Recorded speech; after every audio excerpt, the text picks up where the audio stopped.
Hello everybody, I'm Rachel. And I'm Zach, and this is Perkenbark. We're happy you're here to leave the old week behind and start a new week fresh with some music, coffee, and conversation. Yes, and conversation we have in spades today. We are welcoming the co-managing Divas from Operon, Philadelphia. But before we do that, we still have the perk to talk about, and we have a family birthday. Yay! Also, for all of you Perkenbark listeners, if you have a birthday coming up and you want us to sing on the show, send us an email. We'll do it. We will. Are you ready? Yes, so first we have Dave Moyer. This week was the 35th anniversary of his 30th birthday. As he says, I guess. So, we'll do it. Yeah. Do I have to pick the key? Always, yeah. I always pick the key. I just pick it higher and higher. That's good. Like, what would Zach do? No. Happy birthday to you. Happy birthday to you. Happy birthday, dear Dave. Happy birthday to you. Happy birthday! Happy birthday. And now we have we have coffee. Can you tell we had extra this morning too? Our show is going to be 20 seconds long. Yeah. Ah! Just kidding. Do you want to talk about the coffee, or do you want me to talk about the coffee? Well, let's talk about the coffee together. Okay. We have there's so many things to say about it. We're very excited for this week. Yeah. Just in case you couldn't tell. This is one of the Atlas Coffee Club selections. We're excited about this one because it's from one of our favorite coffee growing regions in terms of the flavors and just they're kind of weird sometimes, which is a big theme today, actually. Yeah. But they're from Ethiopia. This is from Girma in Ethiopia. And it's a lighter roast, and we haven't actually tried it yet. I know, we're very, on very the excited. air trying, so here we go. So, yeah. We made this in the Chemex. So, it'll be a nice clean cup. Clean cup. Ooh. Oh, can you taste it at home there? Mm-hmm. Oh, that's really good. That's really good. It is very clean. It is. And a little bit acidic and fruity. That's what Ethiopian coffees tend to be A little like lighter. in our experience, and that's what makes them really fun. Yeah. For those of you who may be new to the show, obviously we feature a coffee every week, but we did a while back, we did how to break down different methods of coffee brewing. And so Zach mentioned that we did this in the Chemex, which is, it looks like an hourglass if you've seen it. Maybe you've seen it in a TV show or in a coffee shop or something like that. It was recently in This Is Us, if you're a This Is Us fan, just saying. It makes appearances all throughout every season of Friends. It's That's on true. Rachel's counter there. Mm-hmm. Yeah. It uses a filter. So we use paper filters. There are reusable filters out there as well.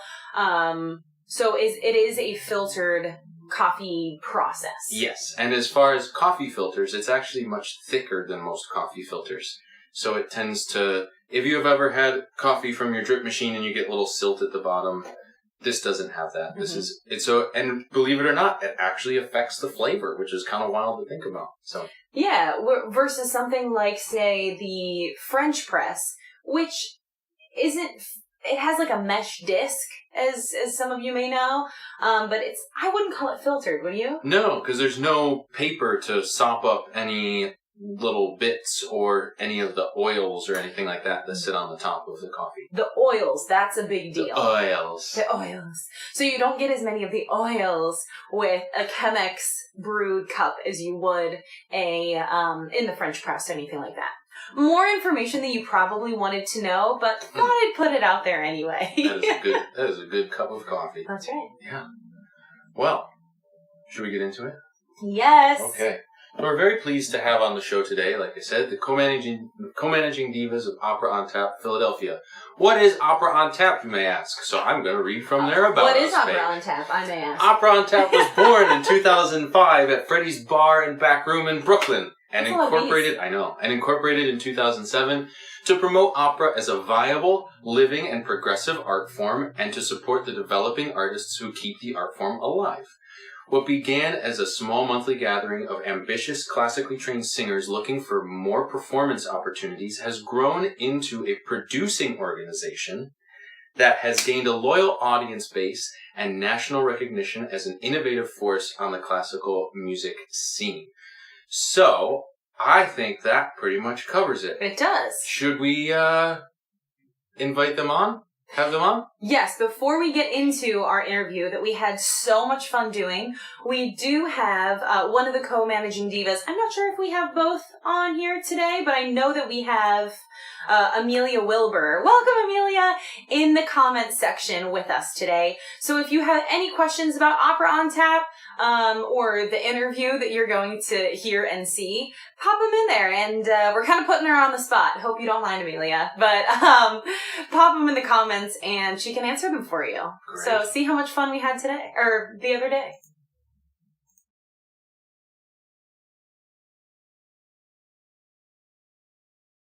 Hello, everyone. Welcome, welcome. Today we have the distinct pleasure of sitting down with the co-managing divas of Opera on Tap Philadelphia, Audra Casebier and Amelia Wilber. Welcome, you guys. How are ya? Hi. Hi, thank you for having us. Oh, we're psyched. We're so psyched to have you on. I think the first thing that we wanted to know is, how did you get involved with this? What makes it an interesting project pursuit for you? Audra, do you want to go first? Sure. So I got started with this chapter probably, it's been maybe 3 or 4 years at this point. And it was very much, I met, it was actually at an audition for Opera Delaware. I met with Marcel McGurk, who was the co-managing diva at the time. And she invited me to join their roster. And so I started off as a performer. And throughout my time with them, or with the chapter, at that point, I just expressed interest in being a co-managing diva. I think she needed help as well. And the rest is history. And I was going to say, I started with Opera on Tap Philadelphia, I guess essentially when we were still a baby chapter. I was at a coaching one day, and Lisa Herrera DeCalvo was like, you should get in touch with Abla, who was the managing diva at the time.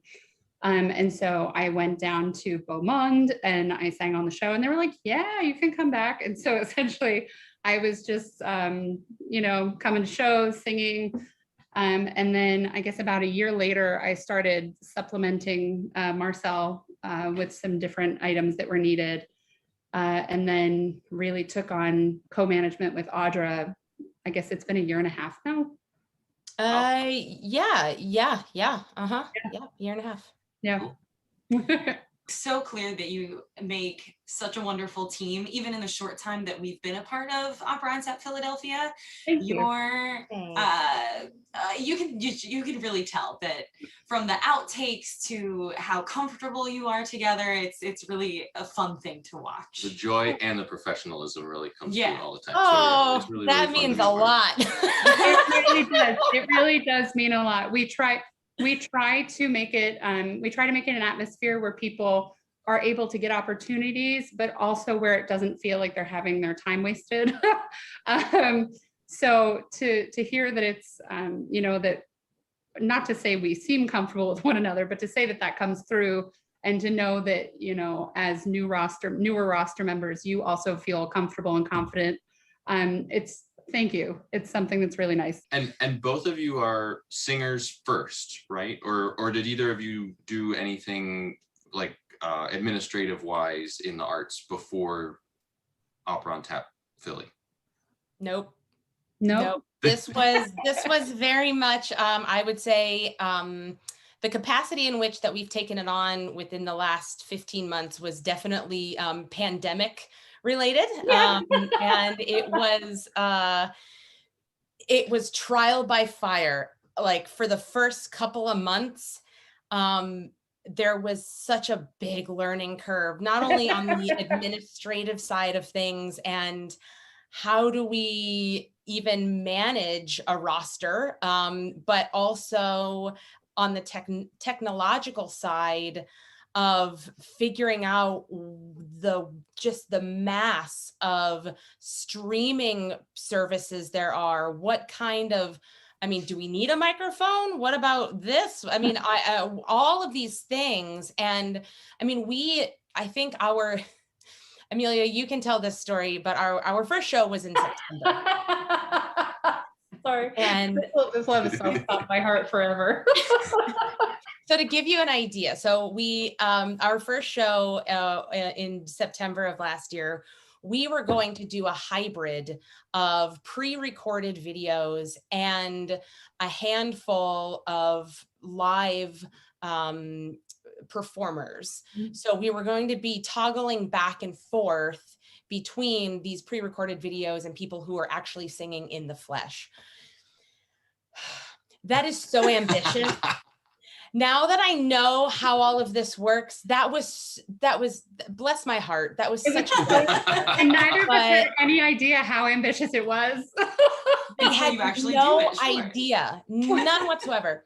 So I mean, I invested, in, all of the sort of audio stuff that we would need. I have a ring light, I got a microphone, just because I'm like, oh, this is what we're supposed to do. So, okay. And so we get everything set up and we're getting ready to go. And we were at Gabriel Ribola, our wonderful pianist's church, going to be doing all of this. and I'm on my phone and I asked Gabriel, I said, what's the Wi-Fi? The Wi-Fi channel or whatever. And he was like, oh, let me go see. And so he's gone 5-10 minutes or so. And he comes back and he said, so they shut the Wi-Fi off because we haven't been using the church. So there is no Wi-Fi. Oh no. And so I went to Amelia and I told her, and she just did exactly what she did. She just started. I have a very bad habit of laughing when things are like horrific. Like it's so, when it's so silly to a point where you're like, no way that this happened. Like the one thing that we need for a show is literally Wi-Fi. Of course, that's what we don't have. So I find it hilarious. And I'm sitting there and I'm like laughing, and Audra just looks, she's visibly upset, and she's trying not to be upset because, it's so nice that we're in this beautiful location and Gabriel is so generous and he's so amazing. And it was just one thing that we just assumed was going to be there, and he assumed was going to be there. And it wasn't. And I remember Audra, I'm sure you were like, stop laughing. I think Audra was literally like, this isn't funny. I've never been happier to have a mask on. Let's just say that. And I just said, look, I got it. And I jumped on social media and I was like, growing pains, we're all learning new things. And I put the spinning wheel of death up, and that was our first show. And then we came on the next night and we uploaded the videos and we just said, thank you so much for your patience and your understanding. And so that started our foray into the digital format.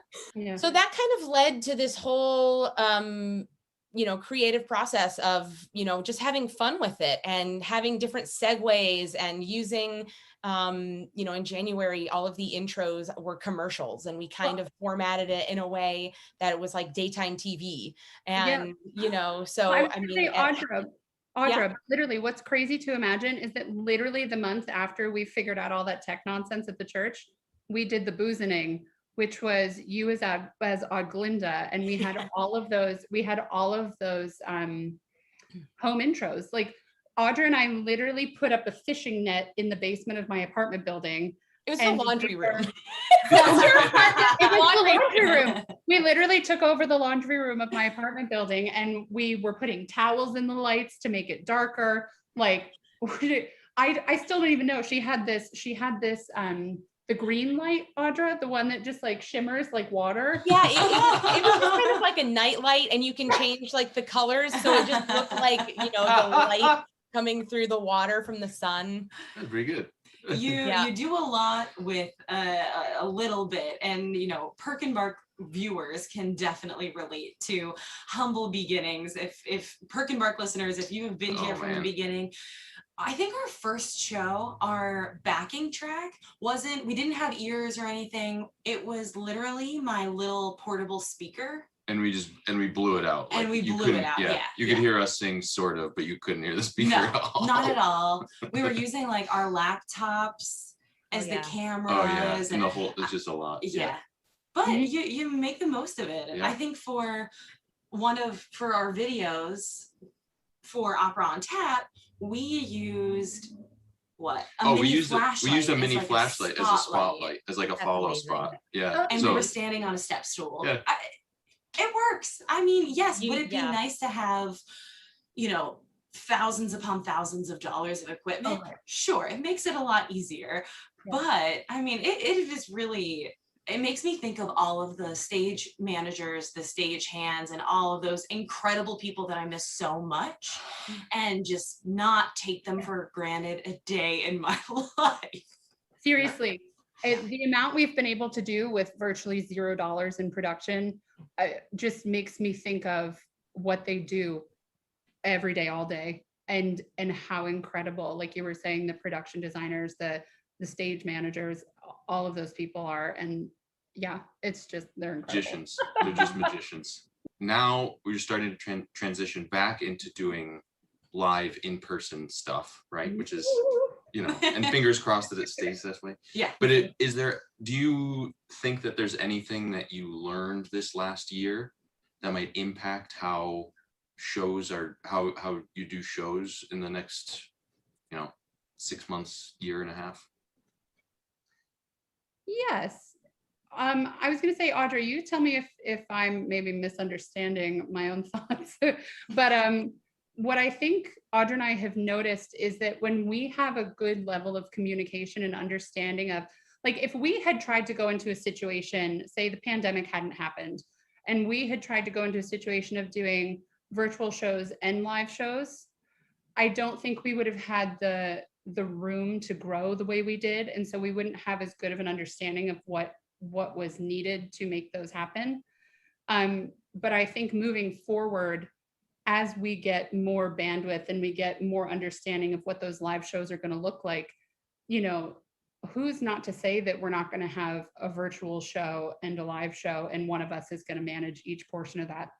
It's proven to be something that, yes, it is an incredible labor of love, but they're so worth it. And our incredible roster just continues to I hate to say exceed expectations, because I mean, everybody's delightful, but I mean, we couldn't have imagined in a million years when we were planning shows in December that we would get, Audra, we've gotten 10 new roster members in the past 6 months? Like, easily. Wow. Yeah. Easily. And that is just bonkers in the middle of a pandemic, thinking of the people who have come on board, including yourselves.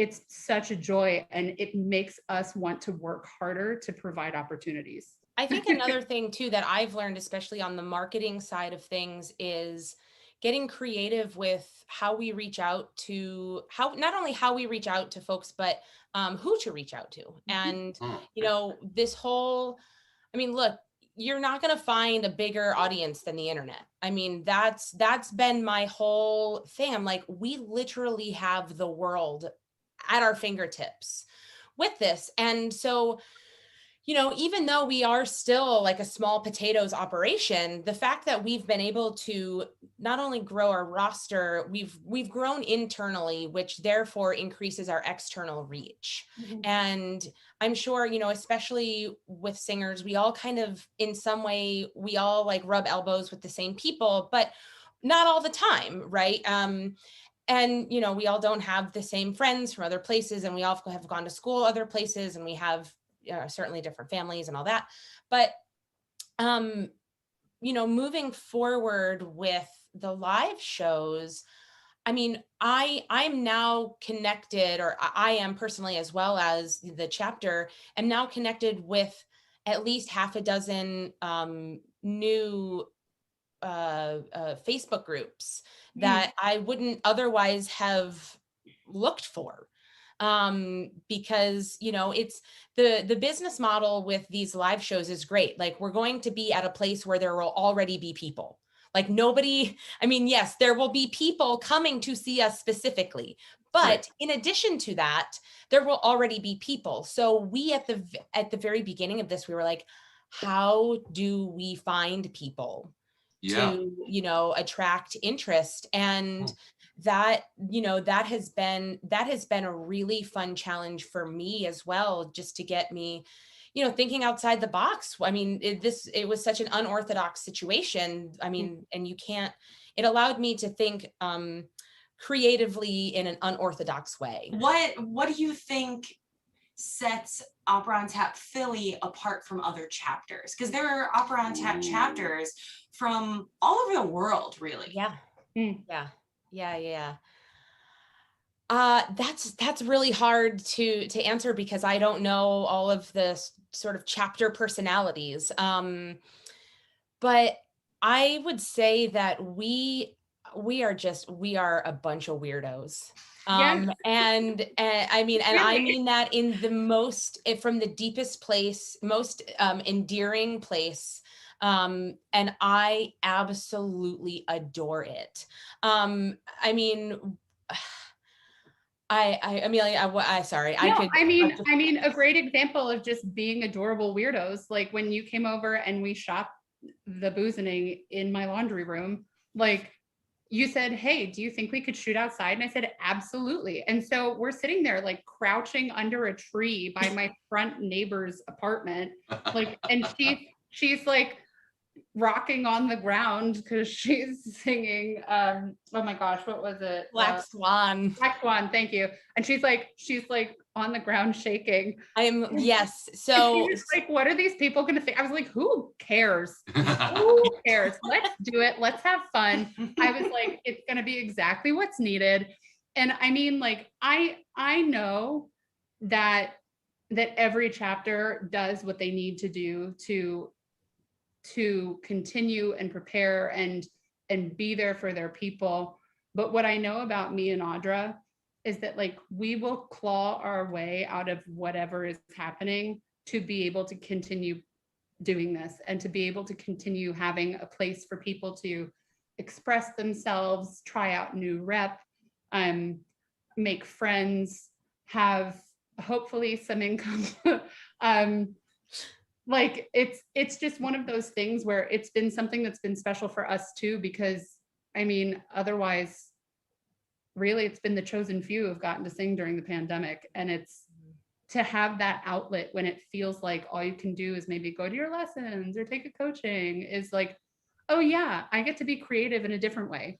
I get to help put myself out there. And I also get to have my dog be in a shark costume and appear in my video. Like, yeah. I think Amelia and I have set the weirdo bar pretty high. And so, like, well, there's everybody has permission just to be their weird old selves. Like, we want it, we encourage it, we accept it. I mean, just be weird. And like, we're yes. Yeah, absolutely. So once again, we have the co-managing divas from Opera on Tap Philly. We have Audra Casebier and Amelia Wilber. Thank you both for joining us today, and enjoy the rest of your Sunday. Thank you so much. You too.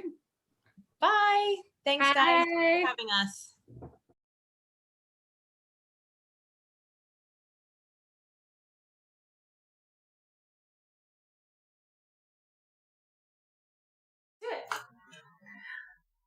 There truly aren't enough weirdos. Frank, I think that you said it best in the comments, and there truly aren't.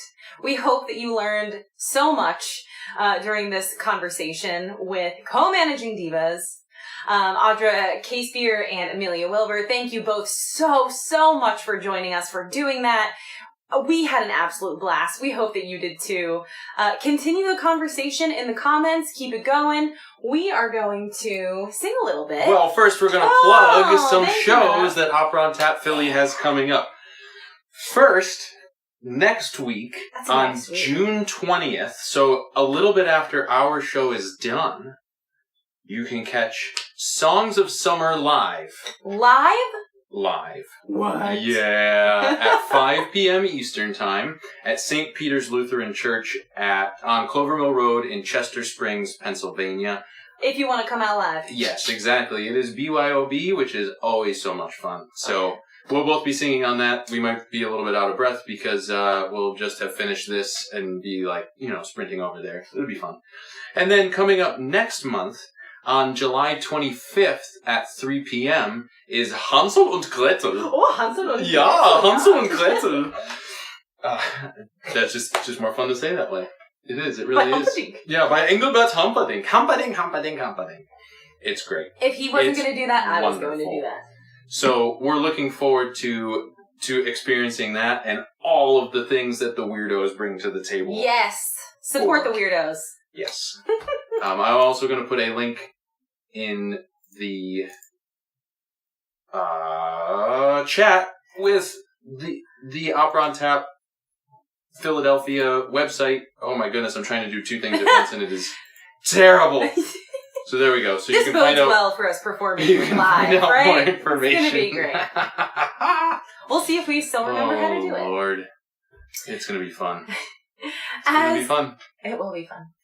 As for the rest of the show, we took Opera on Tap's inspiration and we took their cue to try out some new rep this week. As Amelia said in the interview, Opera on Tap is a safe place to try out new rep, and yeah, that's what we decided to do today. We tried out some doozies. Yeah, some brand new rep. Here we go.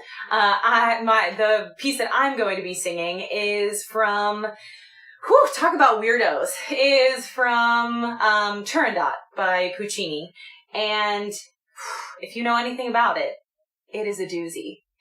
And the piece that I am singing is Signore Ascolta. It happens in Act 1, sets the bar pretty high. My character, Liu, she is a slave girl, and she's singing this to her secret love, Prince Kalaf. He is about to, the next day, go to to win over Turandot. Turandot is very scary because you cannot win her over. Because she's a dramatic soprano. Yes, that too. You can't win her over and win her love until you answer her 3 questions. But it's pretty low stakes because if you fail, you just get beheaded. No big deal. No big deal. Low stakes. So, not only is Liu trying to talk some sense into Prince Kalaf to save his life, because no one has ever answered her 3 questions correctly, but it's twofold because she's in love with him. She doesn't want him going and professing his love to somebody else. And it's this beautiful aria, but it has such a deep meaning. So, nothing like learning an aria like this in a week and trying it out. So I hope you enjoy it. Ascolta, all of you seniors out there. Please.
Well. Short and sweet. Oh, Right? boy. Not so sweet, I guess. Kind of sweet? Bittersweet. Bittersweet? I don't know. Something. A lot. It's a lot. Yeah, I also picked one that's a lot. Because why not learn Big Rip? In a safe space. In a safe space. So that's what we're doing. So I'm doing probably one of the biggest things I might ever sing, but again, I'm going to just do it with the piano in short version. And that is Il Balen from Il Trovatore. Oh yeah, this is from, I mean, Il Trovatore, if you know anything about opera at all, you can hum some tune from Trovatore. From Trovatore. I'm getting into the character now. And so Il Balen is sung by Count di Luna, who is the villain, definitely. The whole opera is convoluted, and there's a story about fate and mistaken identity and stuff like that, but it centers around a love triangle between Di Luna, Leonora, and Manrico. Manrico. And if you can't guess, Manrico is definitely the tenor. The ingenue. There we go. But so tenors always have all the fun. In this, yeah. But what's wild about this opera is there are so many opportunities for Di Luna and Manrico to kill one another, and they don't until very near the end of the opera. Spoilers! Oh, yeah, I know. It's a lot. But so, and then Leonora wants to be with Manrico. Count Di Luna wants Leonora to be with him.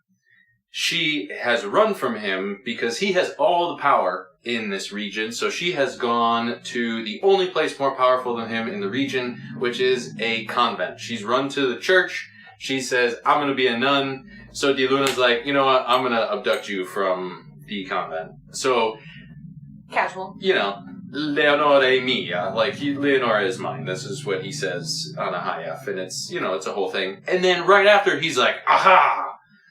And just before he's about to abduct her, he sings this beautiful aria where time stands still, and at least for a minute, you might be on his side, just barely. You forget the ickiness. You do forget the ickiness. So, think about it.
Il balen del suo sorriso d'una stella vince il raggio, il fulgor del suo bel viso. Nuovo in fonde a me coraggio,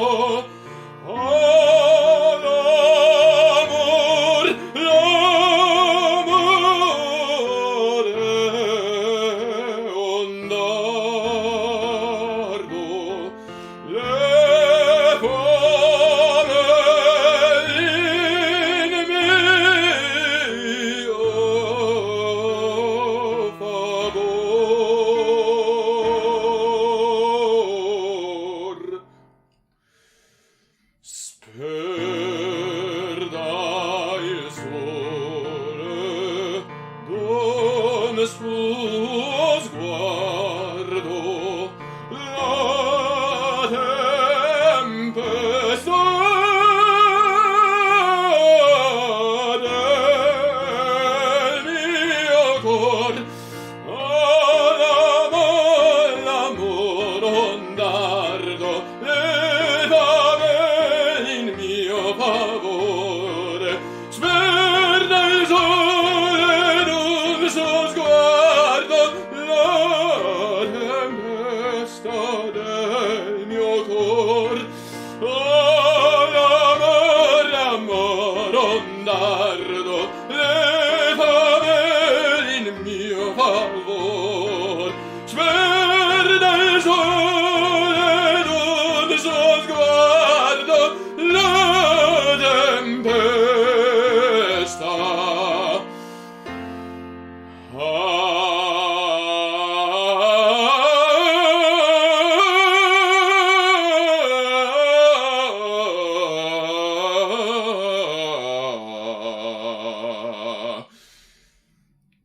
la tempesta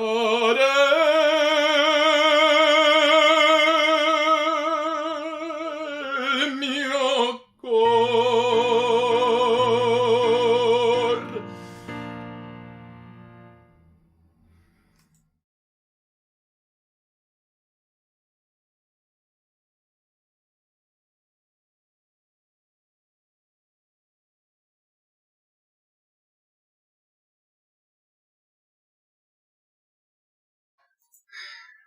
I hate when he shows me up. I didn't show you up. I really Oh my do. god. We should have That seen. was amazing. So I'm barefoot right now because it's. Because why 'Cause we're wear at home. shoes? And if you could see my toes while I was trying to sing that, because it takes so much air, my feet were like on the ground to just like hold in place. Man, Yeah, that was amazing. man, there's not a lot of people moving around in Il Trovatore, and it's because of stuff like that. Yeah. That's just. That's why park and bark is a thing. That's why, yeah. Yes. And this is why Perkenbark And this the is why thing. Perkenbark is a thing. I'm not going back to wearing shoes. I don't wanna. Like, the thought of auditioning in heels just doesn't make sense to me anymore. I don't know. See, so we're taking a look at the comments now. And yes, we did learn these in a week. Because if you have to learn things in a week, why not make it Puccini and Verdi? I mean... When you put it that way, it does just sound ridiculous. But we did it. But you and know it was what? fun. Verdi and Puccini are two of our favorite composers. I named my dog after Puccini, so, it's fine. There you go. We love it. Thank you for the Love of the Pineapple shirt. Old Navy. Yeah. Love the pineapples. Yes. Love the Old Navy deals. Oh, yeah. That Old Navy is not an official sponsor of Perkenbark. No, Just it to is put that not. out there. No. What else? Do we have any other... Oh, here, I'm going to give this to you for the whole Patreon thing, because I can never figure it out. Yeah, sure. Let's do Patreon. So we're going to talk about Patreon and how to support us. Yes, if you love the show, if you like the show, please share it. Even a little bit. Please share it on your social media platform of choice. If you like it even more, you can consider supporting the show with a monthly contribution as little as $5 on Patreon. Yeah, Patreon you can go to, as you can see on the screen, www.patreon.com/perkandbark. Don't worry, if you forget, you can go to our Facebook page and click the little button in the upper right-hand corner. Or you can hunt around on our YouTube channel because there also is a button somewhere there. There you go. They hide it, but it's there. But it's there. It's possible. We post things like, you'll be the first to know about all of our themes of the week. We also post different drink recipes and things like that with our coffee. We are still in the midst of posting all of the things that we've sung so far on the show. Yes, thank you. It's over 100, so yeah. It's taken a little bit more time than we wanted to. I know we've been promising that for a long time, It's but coming. it actually is coming. So, But thank you again to our beautiful co-managing divas of Opera on Tap. We love you. Thank you so much for sticking around in the comments. We can't wait to meet you in person. Yeah. Oh my gosh. We're going to squeeze you. We're going to squeeze you hard. That's right. 7 days. That's right. Cool. So I think that's pretty much it. Look out for next week's theme, and we will see you soon. Thanks so much, everyone.